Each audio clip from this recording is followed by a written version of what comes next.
इस वीडियो में हम एग्जाम्पल 3 देखेंगे। एग्जाम्पल 3 में बताया गया है ABC एक आइसोसेलेस ट्राइंगल है। आइसोसेलेस ट्राइंगल उसी को कहते हैं जिसमें दो साइड हमारी बराबर होती हैं।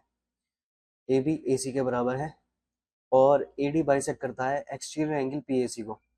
तो यहाँ पे आप देखोगे PAC एक एक्सटीरियर एंगल है और इसको बाइसेक्ट कर रहा है AD। इसका मतलब ये हुआ एंगल 1 एंगल 2 दोनों बराबर हो जाएंगे और CD पैरेलल है AB के। मीन्स ये जो लाइन है वो इसके पैरेलल है। हमें प्रूव करना है, इसको मैं लिख लेता हूँ। टू प्रूव पहला पार्ट है एंगल DAC बराबर करना है BCA के, और इसी में दूसरा पार्ट है ABCD इज अ पैरेललोग्राम। ठीक है, ये दो चीज़ें हमें प्रूव करनी है। अब जो गिवन है उसको हम लिख लेते हैं AB बराबर है AC के। ठीक है, और AD बाइसेक्ट करता है एक्स्ट्रा एंगल PAC को। ठीक है, इसका मतलब ये हुआ एंगल 1 एंगल 2 के बराबर है। ठीक है, और इसको हम कह सकते हैं हाफ ऑफ एंगल PAC। ठीक है, और CD पैरेलल है AB के। ये चीज़ें हमारे पास गिवन है, तो प्रूफ की तरफ चलते हैं। ठीक है, जैसा कि हमें पता है ट्राइंगल ABC के अंदर AB इक्वल टू AC है। ठीक है, आपको मालूम होना चाहिए अगर ये साइड ट्राइंगल के बराबर है तो इनके अपोजिट में जो एंगल आ रहे होंगे वो भी बराबर होंगे। तो देखिए, ये वाला एंगल और ये वाला एंगल दोनों बराबर हो जाएगा। तो AB के अपोजिट में, सॉरी AC के अपोजिट में क्या है, ये वाला एंगल। ठीक है, जो इसके अपोजिट में है इसको मैं कह सकता हूँ ABC। AC के अपोजिट में है ये BC।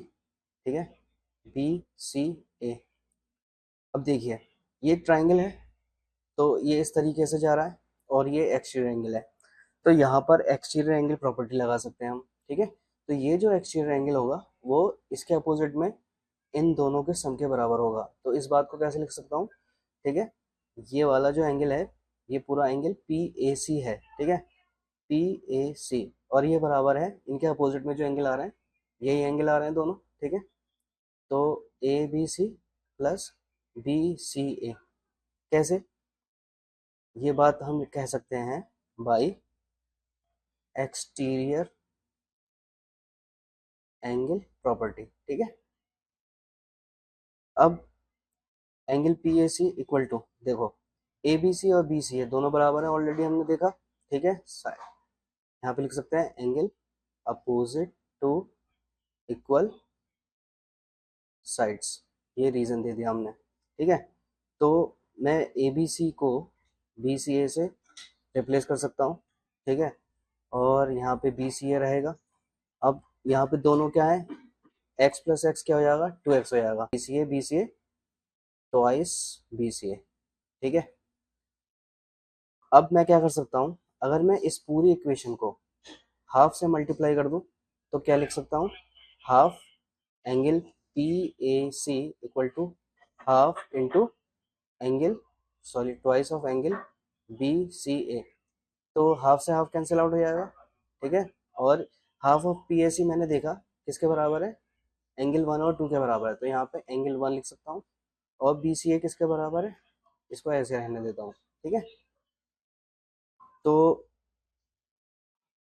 दूसरे पेज पे चलते हैं। ठीक है, हमने देखा एंगल 1 जो है, मीन्स एंगल 1 और 2 ये दोनों बराबर है, एंगल 1 और 2। ठीक है, एंगल 1 किसके बराबर हो गया था, BCA के बराबर हो गया था। और एंगल 1 आप देखोगे ये किसके बराबर है, DAC के बराबर है, मीन्स ये वाला। तो यहाँ पे लिख सकते हैं DAC equal to angle BCA। तो पहला पार्ट हमारे पास आ गया बराबर। ठीक है, ये हो गया प्रूफ।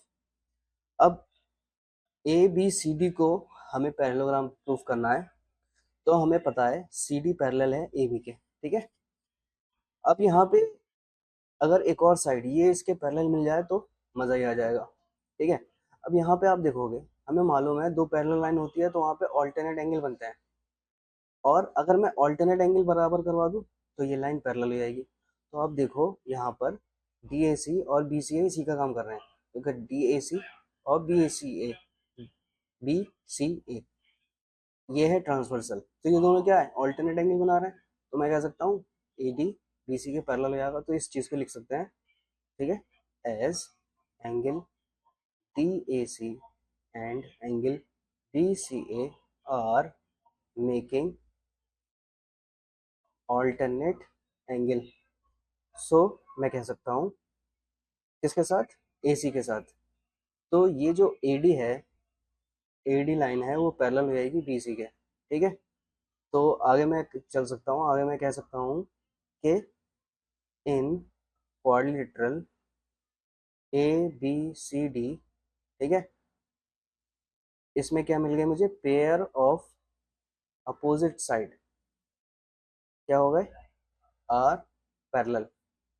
देयरफॉर मैं कह सकता हूँ, therefore A B C D is a parallelogram, ठीक है। तो ये दोनों चीज़ें हमें प्रूव करनी थी, कैसे प्रूव करेंगे आपने देख लिया, ठीक है। तो इसमें कोई दिक्कत हो तो let me know in the comment, and मिलते हैं नेक्स्ट वीडियो में। Thanks for watching my videos.